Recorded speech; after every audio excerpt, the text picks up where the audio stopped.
From Washington, this is VOA News.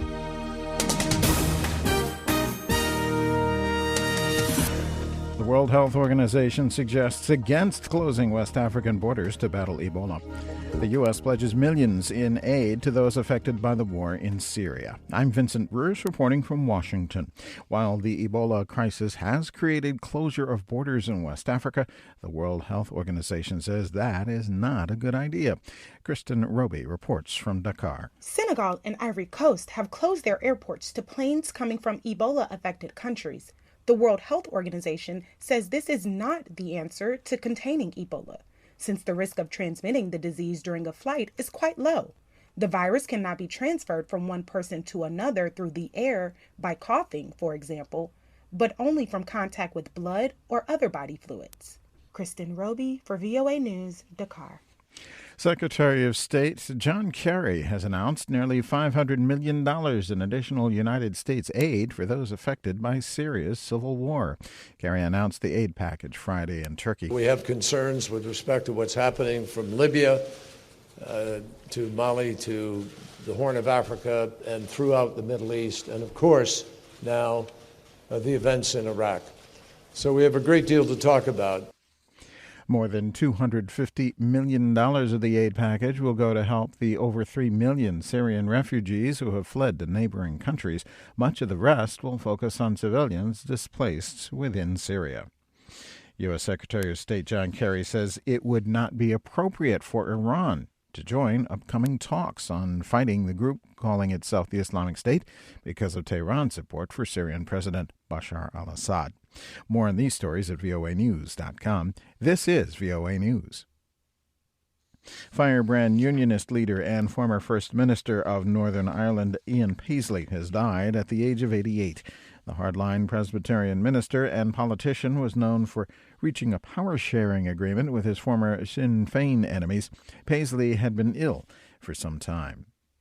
The father of teenage activist Malala Yousafzai has called the arrest of his daughter's alleged attackers the beginning of real hope for Pakistan. Pakistani officials announced Friday they had apprehended 10 suspects in the attempted assassination of Malala, who recovered from grave injuries to become a globally recognized human rights figure. Authorities say the men acted on orders from the Pakistani Taliban and were part of Tehreek-e-Taliban, an umbrella group for militant organizations in Pakistan's tribal areas. The group has claimed responsibility for the attack. According to an Associated Press report, more than 5,000 people have been killed in the Central African Republic since December in violence between Muslims and Christians. An enhanced regional peacekeeping force is poised to come under United Nations control next week, and UN spokesman Stefan Dujarric says the deployment will be difficult. We're dealing with an extremely complicated logistical situation. CAR, as you well know, is landlocked, has very little in terms of transport infrastructure. The European Union and the United States have imposed new packages of economic sanctions against Russia for its actions in Ukraine. The new measures went into effect Friday. They expand sanctions targeting Russia's energy, financial, and defense sectors. Among the companies targeted in the latest round of sanctions are Gazprom, Russia's giant natural gas monopoly, and its oil unit, Gazprom Neft. Earlier Friday, the European Union imposed new sanctions that target Rosneft, Gazprom Neft, and Transneft, as well as 3 large defense firms. Friday, South African track star Oscar Pistorius was found guilty of culpable homicide while being cleared of more serious murder charges in connection with the killing of his girlfriend. Prosecutors argued Pistorius acted intentionally when he shot model Riva Steenkamp through a locked bathroom door at his Pretoria home last year. Pistorius maintained he thought he was firing at a nighttime intruder. After the verdict was delivered Friday, Pistorius' uncle Arnold says the family was grateful the 27-year-old Olympic sprinter was found not guilty of murder. Steenkamp's parents expressed disbelief at the ruling.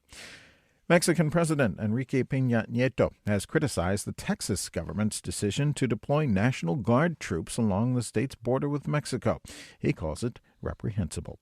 More at voanews.com. I'm Vincent Bruce in Washington. That's the latest world news from VOA.